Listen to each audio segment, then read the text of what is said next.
ಇವತ್ತಿನ ಸ್ಪೆಷಲ್ ಅಕ್ಕಿ ಹಿಟ್ಟನ್ನ ಉಪಯೋಗಿಸಿ ಇನ್ಸ್ಟೆಂಟ್ ಆಗಿ ಕೇವಲ 20 ನಿಮಿಷಗಳಲ್ಲಿ ಹಾಗೆ ತುಂಬಾನೇ ಕಡಿಮೆ ಪದಾರ್ಥಗಳನ್ನ ಉಪಯೋಗಿಸಿಕೊಂಡು ಮಕ್ಕಳು ಕೇಳಿದ ತಕ್ಷಣ ಈ ರೀತಿ ಹೆಲ್ದಿಯಾಗಿ ಈಸಿಯಾಗಿ ಕ್ವಿಕ್ ಆಗಿ ಮಾಡ್ಕೋಬಹುದಂತಹ ಸ್ವೀಟ್ ರೆಸಿಪಿ ತುಂಬಾನೇ ಹೆಲ್ದಿಯಾಗಿ ಕೂಡ ಇರುತ್ತೆ, ಆರೋಗ್ಯಕ್ಕೂ ತುಂಬಾನೇ ಒಳ್ಳೇದು.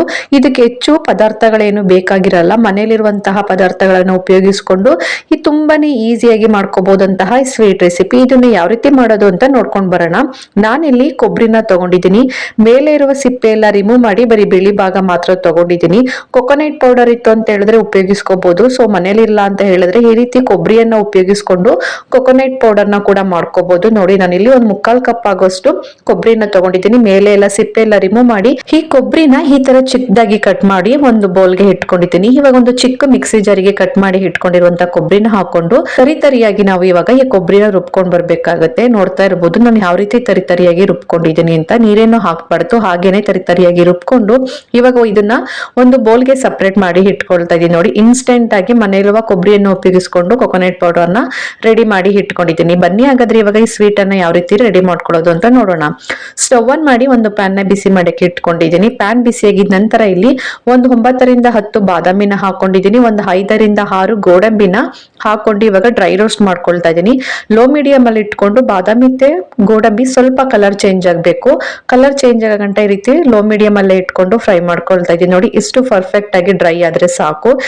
ಡ್ರೈ ಆಗಿರುವ ಗೋಡಂಬಿ ಮತ್ತೆ ಬಾದಾಮಿನ ಒಂದು ಬೌಲ್ಗೆ ಸಪರೇಟ್ ಮಾಡಿ ಇಟ್ಕೊಳ್ತಾ ಇದ್ದೀನಿ. ಇವಾಗ ಅದೇ ಪ್ಯಾನಿಗೆ ನಾನಿಲ್ಲಿ 1.5 ಟೇಬಲ್ ಸ್ಪೂನ್ ಆಗೋಷ್ಟು ತುಪ್ಪನ ಹಾಕೊಳ್ತಾ ಇದ್ದೀನಿ. ತುಪ್ಪ ಹಾಕಿ ಮಾಡಿದ್ರೇನೆ ಈ ಸ್ವೀಟ್ ತುಂಬಾನೇ ಟೇಸ್ಟಿಯಾಗಿ ಕೂಡ ಇರುತ್ತೆ. ನಿಮ್ಗೆ ತುಪ್ಪ ಇಷ್ಟ ಇಲ್ಲ ಅಂತ ಹೇಳಿದ್ರೆ ತುಪ್ಪನ ಸ್ಕಿಪ್ ಮಾಡಿ ಎಣ್ಣೆಲೂ ಕೂಡ ಮಾಡ್ಕೋಬಹುದು. ತುಪ್ಪ ಬಿಸಿಯಾಗಿದ್ದ ನಂತರ ನೋಡಿ ಈ ಕಪ್ ಅಳತೆಯಲ್ಲಿ ನಾನು 1 ಕಪ್ ಆಗುವಷ್ಟು ಅಕ್ಕಿ ಹಿಟ್ಟನ್ನ ಹಾಕೊಳ್ತಾ ಇದ್ದೀನಿ. ನಿಮ್ಗೆ ಕ್ವಾಂಟಿಟಿ ಎಷ್ಟು ಬೇಕು ನೋಡ್ಕೊಂಡು ಹಾಕೊಳ್ಳಿ. ನಾನು ಇಲ್ಲಿ 1 ಕಪ್ ಹಾಕಿ ಮಾಡ್ಕೊಳ್ತಾ ಇದ್ದೀನಿ. ಹಾಗೇನೆ ಇದೇ ಕಪ್ ಅಳತೆಯಲ್ಲಿ 1/4 ಕಪ್ ಆಗುವಷ್ಟು ಮಿಲ್ಕ್ ಪೌಡರ್ ಅನ್ನ ಹಾಕೊಳ್ತಾ ಇದ್ದೀನಿ, ಹಾಲಿನ ಪುಡಿ. ಮೇನ್ ಇಂಗ್ರೀಡಿಯೆಂಟ್ಸ್ ಬಂದು ಈ ಹಾಲಿನ ಪುಡಿನೇ ಈ ಸ್ವೀಟ್ ಅಲ್ಲಿ, ಇದನ್ನೇ ಮೇನು. ಇದು ಹಾಕಿ ಮಾಡಿದ್ರೆ ಟೇಸ್ಟ್ ತುಂಬಾನೇ ಚೆನ್ನಾಗಿರುತ್ತೆ. ನಿಮ್ಗೆ ಮಿಲ್ಕ್ ಪೌಡರ್ ಇಷ್ಟ ಇಲ್ಲ ಅಂತ ಹೇಳಿದ್ರೆ ಮಿಲ್ಕ್ ಪೌಡರ್ ನ ಸ್ಕಿಪ್ ಮಾಡ್ಕೊಂಡು ಬರೀ ಅಕ್ಕಿ ಹಿಟ್ಟಲ್ಲೇ ಬೇಕಾದ್ರೆ ನೀವು ಮಾಡ್ಕೋಬಹುದು. ನೋಡಿ ಕಡಿಮೆ ಉರಿಯಲ್ಲಿ ಇಟ್ಕೊಂಡು ಇದನ್ನ ಈ ತುಪ್ಪದಲ್ಲಿ ಚೆನ್ನಾಗಿ ಫ್ರೈ ಮಾಡ್ಕೋಬೇಕಾಗತ್ತೆ. ಸ್ವಲ್ಪ ಕಲರ್ ಚೇಂಜ್ ಆಗ್ಬೇಕು, ಜಾಸ್ತಿ ಹೈ ಫ್ಲೇಮ್ ಅಲ್ಲಿ ಇಟ್ಕೊಂಡು ಫ್ರೈ ಮಾಡಕ್ ಹೋಗ್ಬಾರ್ದು, ತಳ ಹಿಡಿದ್ಬಿಡುತ್ತೆ, ಕಪ್ಪು ಕಪ್ಪು ಬಂದ್ಬಿಡುತ್ತೆ. ಸ್ವಲ್ಪ ಕಡಿಮೆ ಉರಿಯಲ್ಲಿ ಇಟ್ಕೊಂಡು ಇದನ್ನ ಏನಿಲ್ಲ ಅಂದ್ರೂ ಒಂದ್ 5 ರಿಂದ 7 ನಿಮಿಷ ಫ್ರೈ ಮಾಡ್ಕೊಂಡ್ರೆ ಸಾಕಾಗುತ್ತೆ. ನೋಡಿ ಎಷ್ಟು ಪರ್ಫೆಕ್ಟ್ ಆಗಿ ಈ ಅಕ್ಕಿ ಹಿಟ್ಟು ಮತ್ತೆ ಹಾಲಿನ ಪುಡಿ ಎಲ್ಲಾನು ಕೂಡ ಪರ್ಫೆಕ್ಟ್ ಆಗಿ ಫ್ರೈ ಆಗಿದೆ. ಇಷ್ಟು ಫ್ರೈ ಆದ್ರೆ ಸಾಕು. ಇವಾಗ ಇದನ್ನ ಪಕ್ಕಕ್ಕಿಟ್ಟು ಇನ್ನೊಂದು ಕಡಾಯಿನ ಬಿಸಿ ಮಾಡಕ್ಕೆ ಇಟ್ಕೊಂಡಿದ್ದೀನಿ. ನಾನು ಈ ಲೋಟ ಅಳತೆಯಲ್ಲಿ 3/4 ಲೋಟ ಆಗೋಷ್ಟು ನಾನು ನೀರನ್ನ ಹಾಕೊಳ್ತಾ ಇದ್ದೀನಿ. ನೀರು ಸ್ವಲ್ಪ ಲೈಟ್ ಆಗಿ ಬಿಸಿ ಆಗಬೇಕು, ಜಾಸ್ತಿ ಏನು ಬೇಡ. ಸ್ವಲ್ಪ ನೀರು ಬಿಸಿಯಾಗಿದ ನಂತರ ನಾವು ಯಾವ ಕಪ್ ಅಳತೆಯಲ್ಲಿ ಅಕ್ಕಿ ಹಿಟ್ಟನ್ನ ತಗೊಂಡಿದೀವೋ ಅದೇ ಕಪ್ ಅಳತೆಯಲ್ಲಿ ನಾನಿಲ್ಲಿ 1 ಕಪ್ ಆಗೋಷ್ಟು ಬೆಲ್ಲನ ಹಾಕೊಳ್ತಾ ಇದ್ದೀನಿ. ಬೆಲ್ಲನ ಜಸ್ಟ್ ಕರಗಿಸ್ಕೋಬೇಕಾಗತ್ತೆ ಅಷ್ಟೇನೆ. ಒಂದೆಳೆ ಪಾಕ, ಎರಡೆಳೆ ಪಾಕ, ಅಂಟು ಪಾಕ ಆತರ ಏನು ಬೇಕಾಗಿರಲ್ಲ. ಬೆಲ್ಲ ಸ್ವಲ್ಪ ಮೆಲ್ಟ್ ಆದ್ರೆ ಸಾಕು ಅಷ್ಟೇನೆ. ಇದನ್ನ ಸೋದಿಸ್ಕೋಬೇಕಾಗತ್ತೆ, ಅದಕ್ಕೋಸ್ಕರ ನಾನು ಮೆಲ್ಟ್ ಮಾಡ್ಕೊಳ್ತಾ ಇದ್ದೀನಿ ಅಷ್ಟೇನೆ. ನೋಡಿ ಇಷ್ಟು ಪರ್ಫೆಕ್ಟ್ ಆಗಿ ಬೆಲ್ಲ ಕರಗಿದ್ರೇನೆ ಸಾಕು. ನಿಮ್ಮ ಹತ್ರ ಆರ್ಗಾನಿಕ್ ಬೆಲ್ಲದ ಪುಡಿ ಇದೆ ಅಂತ ಹೇಳಿದ್ರೆ ಹಾಗೇನೂ ಕೂಡ ಹಾಕೋಬಹುದು. ನೋಡಿ ಇವಾಗ ಇಷ್ಟು ಪರ್ಫೆಕ್ಟ್ ಆದ್ರೆ ಸಾಕು. ಇವಾಗ ಇದನ್ನ ಪಕ್ಕಕ್ಕಿಟ್ಟು ಇನ್ನೊಂದು ಕಡಾಯಿನ ಬಿಸಿ ಮಾಡಕ್ಕೆ ಇಟ್ಕೊಂಡಿದ್ದೀನಿ. ಪ್ಯಾನು ಬಿಸಿಯಾಗಿದ ನಂತರ ಯಾವ ಕಪ್ ಅಳತೆಯಲ್ಲಿ ನಾವು ಅಕ್ಕಿ ಹಿಟ್ಟನ್ನ ತಗೊಂಡು ಬಿಸಿ ಮಾಡ್ಕೊಂಡಿದೀವೋ ಅದೇ ಕಪ್ ಅಳತೆಯಲ್ಲಿ ನಾನು 2/4 ಕಪ್ ಆಗೋಷ್ಟು ಹಾಲನ್ನ ಹಾಕೊಳ್ತಾ ಇದ್ದೀನಿ. ಹಾಲನ್ನ ಫಸ್ಟೇನೆ ಕಾಯಿಸಿ ಆರಿಸಿ ಫಸ್ಟ್ ಇಟ್ಕೊಂಡಿದ್ದೀನಿ. ಈ ತರ ಮಾಡ್ಕೊಂಡ್ರೆ ಟೇಸ್ಟ್ ತುಂಬಾನೇ ಚೆನ್ನಾಗಿರುತ್ತೆ. ಯಾಕಂದ್ರೆ ನಾವು ಜಾಸ್ತಿ ಬಿಸಿ ಹಾಲನ್ನ ಮಾಡ್ಕೊಬಿಟ್ಟು ಸಡನ್ ಆಗಿ ಅಕ್ಕಿ ಹಿಟ್ಟು ಹಾಕ್ಬಿಟ್ರೆ ಫುಲ್ಲು ಗಂಟು ಬಂದ್ಬಿಡುತ್ತೆ. ಅದಕ್ಕೋಸ್ಕರ ಫಸ್ಟೇ ಹಾಲನ್ನ ಆರಿಸಿ ಕಾಯಿಸಿ ಇಟ್ಕೊಂಡಿದ್ದೀನಿ. ನೋಡಿ ಇವಾಗ ಸ್ವಲ್ಪ ಈ ಹಾಲು ಲೈಟ್ ಆಗಿ ಬಿಸಿ ಆದ್ರೆ ಸಾಕು. ಏನಿಲ್ಲ ಅಂದ್ರೂ 1-2 ರಿಂದ 3 ನಿಮಿಷ ಕುದಿಸ್ಕೊಂಡ್ರೆ ಸಾಕಾಗುತ್ತೆ. ನೋಡಿ ಇವಾಗ ಗ್ಯಾಸ್ ಅನ್ನ ಕಡಿಮೆ ಉರಿಯಲ್ಲಿ ಇಟ್ಬಿಟ್ಟು ನಾವು ಅಕ್ಕಿ ಹಿಟ್ಟನ್ನ ಫಸ್ಟೇ ರೆಡಿ ಮಾಡಿ ಇಟ್ಕೊಂಡಿದ್ವಲ್ಲ, ಅಕ್ಕಿ ಹಿಟ್ಟನ್ನ ಸ್ವಲ್ಪನೇ ಹಾಕೊಂಡು ಈ ತರ ಕೈ ಬಿಡದಂಗೆ ಚೆನ್ನಾಗಿ ಈ ತರ ತಿರುಗಿಸ್ಕೋಬೇಕಾಗತ್ತೆ. ಈ ಅಕ್ಕಿ ಹಿಟ್ಟು ಹಾಕ್ಬೇಕಾದ್ರೆ ಗಂಟು ಬಾರದ ಹಾಗೆ ಈ ಹಾಲಿನ ಜೊತೆ ಈ ಅಕ್ಕಿ ಹಿಟ್ಟನ್ನ ನೀಟಾಗಿ ಮಿಕ್ಸ್ ಮಾಡ್ಕೋಬೇಕಾಗತ್ತೆ. ಗಂಟು ಬಂದ್ಬಿಟ್ರೆ ಟೇಸ್ಟ್ ಚೆನ್ನಾಗಿರಲ್ಲ ತಿನ್ನಕ್ಕೆ, ಒಳಗಡೆ ಅಕ್ಕಿ ಹಿಟ್ಟು ಹಾಗೆ ಸಿಕ್ಬಿಡುತ್ತೆ. ಅದಕ್ಕೋಸ್ಕರ ಹಾಲನ್ನ ಸ್ವಲ್ಪ ಲೈಟ್ ಆಗಿ ಬಿಸಿ ಮಾಡ್ಕೊಂಡು ಈ ತರ ನೀಟಾಗಿ ಮಿಕ್ಸ್ ಮಾಡ್ಕೋಬೇಕಾಗುತ್ತೆ. ನೋಡಿ ಈ ತರ ನೀಟಾಗಿ ಮಿಕ್ಸ್ ಮಾಡ್ಕೊಂಡಿದ ನಂತರ ಬೆಲ್ಲದ ನೀರನ್ನ ಸೋದಿಸ್ಕೊಂಡು ಹಾಕೊಳ್ತಾ ಇದ್ದೀನಿ. ಈ ಬೆಲ್ಲದ ನೀರನ್ನು ಹಾಕೋಬೇಕಾದ್ರೆ ಎಷ್ಟು ಬೇಕು ಸ್ವಲ್ಪ ಸ್ವಲ್ಪನೇ ನೋಡ್ಕೊಂಡು ಮಿಕ್ಸ್ ಮಾಡ್ಕೊಂಡಿದ ನಂತರ ಸ್ವಲ್ಪನೇ ಬೆಲ್ಲದ ನೀರನ್ನ ಹಾಕೋಬೇಕಾಗುತ್ತೆ. ನೋಡಿ ನಾನು ಇವಾಗ ಎಷ್ಟು ಬೇಕು ಅಷ್ಟನ್ನ ಸ್ವಲ್ಪನೇ ಫಿಲ್ಟರ್ ಮಾಡ್ಕೊಂಡು ಹಾಕೊಂಡು ಈ ತರ ಒಂದ್ಸಲಿ ನೀಟಾಗಿ ಮಿಕ್ಸ್ ಮಾಡ್ಕೊಳ್ತಾ ಇದ್ದೀನಿ. ಈ ತರ ನೀಟಾಗಿ ಮಿಕ್ಸ್ ಮಾಡ್ಕೊಂಡಿದ ನಂತರ ಇನ್ನು ಸ್ವಲ್ಪ ಬೇಕಾಗುತ್ತೆ, ಅದಕ್ಕೋಸ್ಕರ ನಾನು ಇನ್ನು ಸ್ವಲ್ಪ ಬೆಲ್ಲದ ನೀರನ್ನ ಫಿಲ್ಟರ್ ಮಾಡ್ಕೊಂಡು ಹಾಕೊಳ್ತಾ ಇದ್ದೀನಿ. ನೋಡಿ ಇದನ್ನೆಲ್ಲ ಹಾಕೊಂಡಿದ ನಂತರ ಈ ಬೆಲ್ಲದ ನೀರು ಅಕ್ಕಿ ಹಿಟ್ಟು ಜೊತೆಗೆ ಕ್ಲೀನ್ ಆಗಿ ಮಿಕ್ಸ್ ಆಗ್ಬೇಕು. ಆ ತರ ಕ್ಲೀನ್ ಆಗಿ ಕಡಿಮೆ ಉರಿಯಲ್ಲೇನೆ ಇದನ್ನ ನೀಟಾಗಿ ಮಿಕ್ಸ್ ಮಾಡ್ಕೋಬೇಕಾಗತ್ತೆ. ನೋಡಿ ಈ ತರ ನೀಟಾಗಿ ಮಿಕ್ಸ್ ಮಾಡ್ಕೊಂಡಿದ ನಂತರ ಇದನ್ನ ಏನಿಲ್ಲ ಅಂದ್ರೂ ಕಡಿಮೆ ಉರಿಯಲ್ಲಿನೇ 2-3 ನಿಮಿಷ ಈ ತರ ಬೇಯಿಸ್ಕೋಬೇಕಾಗುತ್ತೆ. ನೋಡಿ ಈ ತರ ಬೇಯಿಸ್ಕೊಂಡಿದ ನಂತರ ಮತ್ತೆ ಸ್ವಲ್ಪ ಮೇಲೆ 1 ಟೇಬಲ್ ಸ್ಪೂನ್ ಆಗೋಷ್ಟು ತುಪ್ಪನ ಹಾಕೊಳ್ತಾ ಇದ್ದೀನಿ. ತುಪ್ಪ ಹಾಕಿದ ನಂತರ ನೀಟಾಗಿ ಒಂದ್ಸಲಿ ಮಿಕ್ಸ್ ಮಾಡ್ಕೊಬಿಡೋಣ.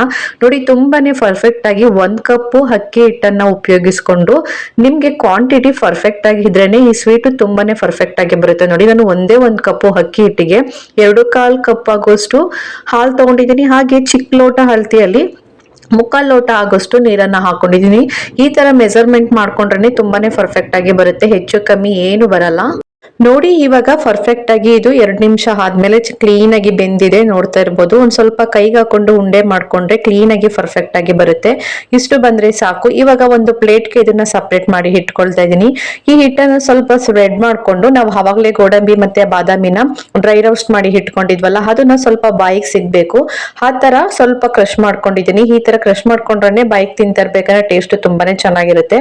ಅದ್ರ ಜೊತೆಗೆ ನಾನು ಒಂದು 5-6 ಏಲಕ್ಕಿನ ಪುಡಿ ಮಾಡಿ ಹಾಕೊಳ್ತಾ ಇದ್ದೀನಿ. ನೋಡಿ ಈ ತರ ಎಲ್ಲ ಹಾಕೊಂಡಿದ ನಂತರ ಒಂದ್ಸಲಿ ಕೈಯಲ್ಲಿ ಈ ತರ ಕ್ಲೀನ್ ಆಗಿ ಮಿಕ್ಸ್ ಮಾಡ್ಕೊಬಿಟ್ಟು ಮತ್ತೆ ಒಂದು ಸ್ಪೂನಿನ ಸಹಾಯದಿಂದ ಕ್ಲೀನ್ ಆಗಿ ಒಂದ್ಸಲ ಮಿಕ್ಸ್ ಮಾಡ್ಕೊಳ್ತಾ ಇದ್ದೀನಿ. ಈ ತರ ಮಿಕ್ಸ್ ಮಾಡ್ಕೊಂಡಿದ ನಂತರ ಕೈಗೆ ಸ್ವಲ್ಪ ತುಪ್ಪ ಅಥವಾ ಬೆಣ್ಣೆ, ನಿಮ್ಗೆ ಎಣ್ಣೆ ಯಾವ್ದು ಬೇಕು ಕಂಫರ್ಟಬಲ್ ಆಗಿರುತ್ತೋ ಅದನ್ನ ಸ್ವಲ್ಪ ಕೈಯಲ್ಲಿ ಹತ್ಕೊಂಡು ನಿಮ್ಗೆ ಎಷ್ಟು ಸೈಜ್ ಅಲ್ಲಿ ಬೇಕೋ ಆ ಸೈಜು, ಯಾವ ಶೇಪ್ ಬೇಕೋ ಆ ಶೇಪ್ ಅಲ್ಲಿ ನೀವು ಈ ಉಂಡೆನ ಕಟ್ಕೋಬಹುದು.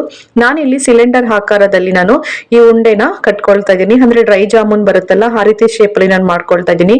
ನೋಡೋಕ್ಕೂ ತುಂಬಾನೇ ಕಲರ್ಫುಲ್ ಆಗಿರುತ್ತೆ, ತಿನ್ನೋಕ್ಕೂ ಅಷ್ಟೇ ಟೇಸ್ಟಿಯಾಗಿ ಕೂಡ ಇರುತ್ತೆ. ಈ ತರ ಮಾಡ್ಕೊಂಡಿದ ನಂತರ ನಾನು ಒಂದು ಬಾದಾಮಿಲಿ ಮಧ್ಯ ಭಾಗ ಮಾಡ್ಕೊಂಡು ಅರ್ಧ ಭಾಗನ ಈ ತರ ಡೆಕೋರೇಷನ್ಗೆ ಹಾಕ್ತಾ ಇದೀನಿ. ನೋಡೋಕ್ಕೂ ತುಂಬಾನೇ ಚೆನ್ನಾಗಿರುತ್ತೆ, ತಿಂತಾ ಇದ್ರೆ ಇನ್ನೂ ಸಖತ್ತಾಗಿ ಕೂಡ ಇರುತ್ತೆ. ನೋಡಿ ಈ ತರ ಮಾಡ್ಕೊಂಡಿದ ನಂತರ ಕೊಕೊನಟ್ ಪೌಡರ್ಗೆ ಈ ತರ ಫುಲ್ಲು ಡೀಪ್ ಮಾಡ್ಕೊಳ್ತಾ ಇದ್ದೀನಿ. ಈ ತರ ಡೀಪ್ ಮಾಡ್ಕೊಂಡಿದ ನಂತರ ಒಂದು ಪ್ಲೇಟ್ಗೆ ಇಟ್ಕೊಳ್ತಾ ಇದ್ದೀನಿ. ನಾನು ಎಲ್ಲಾ ಹಿಟ್ಟನ್ನು ಕೂಡ ಇದೇ ಸಿಲಿಂಡರ್ ಆಕಾರದಲ್ಲಿ ನಾನು ಈ ತರ ಮಾಡ್ಕೊಂಡು ಮಧ್ಯಕ್ಕೆ ಒಂದೇ ಒಂದು ಅರ್ಧದಲ್ಲಿ ಬಾದಾಮಿನ ಈ ತರ ಹಾಕೊಳ್ತಾ ಇದ್ದೀನಿ. ನಿಮ್ಗೆ ಒಂದು ಬೇಕಾದ್ರೂ ಹಾಕೋಬಹುದು. ನಿಮ್ಗೆ ಬಾದಾಮಿ ಇಷ್ಟ ಇಲ್ಲ ಅಂದ್ರೆ ಗೋಡಂಬಿ, ನಿಮ್ಗೆ ಯಾವ ಡ್ರೈ ಫ್ರೂಟ್ಸ್ ಇಷ್ಟ ಇರುತ್ತೋ ಆ ಡ್ರೈ ಫ್ರೂಟ್ಸ್ ಇಂದ ನೀವು ಡೆಕೋರೇಷನ್ ಮಾಡ್ಕೋಬಹುದು.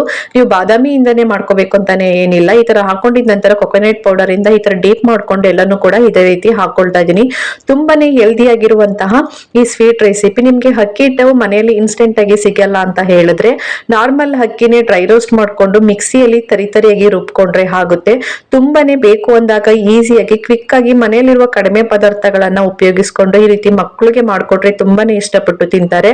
ಮಕ್ಕಳು ಸ್ಕೂಲಿಂದ ಬಂದಿದ ತಕ್ಷಣ ಏನಾದ್ರೂ ತಿನ್ಬೇಕು ಅಂತ ಅನಿಸ್ದಾಗ ಈ ರೀತಿ ಬೇಗನೆ ಹೆಲ್ದಿ ಆಗಿರುವ ರೆಸಿಪಿನ ಮಾಡ್ಕೊಡಿ. ಆರೋಗ್ಯಕ್ಕೂ ತುಂಬಾನೇ ಒಳ್ಳೇದು. ಈ ತರ ಕೊಕೊನಟ್ ಪೌಡರ್ ನಿಮ್ಗೆ ಇಷ್ಟ ಇಲ್ಲ ಅಂತ ಹೇಳಿದ್ರೆ ಕೊಕೊನಟ್ ಪೌಡರ್ ನ ಸ್ಕಿಪ್ ಮಾಡಿ ಹಾಗೇನು ಕೂಡ ತಿನ್ಕೋಬಹುದು. ತುಂಬಾನೇ ಟೇಸ್ಟಿ ಆಗಿರುತ್ತೆ. ಈ ವಿಡಿಯೋ ಇಷ್ಟ ಆದ್ರೆ ಒಂದು ಲೈಕ್ ಮಾಡಿ, ಶೇರ್ ಮಾಡಿ, ಕಮೆಂಟ್ ಮಾಡಿ. Thank you.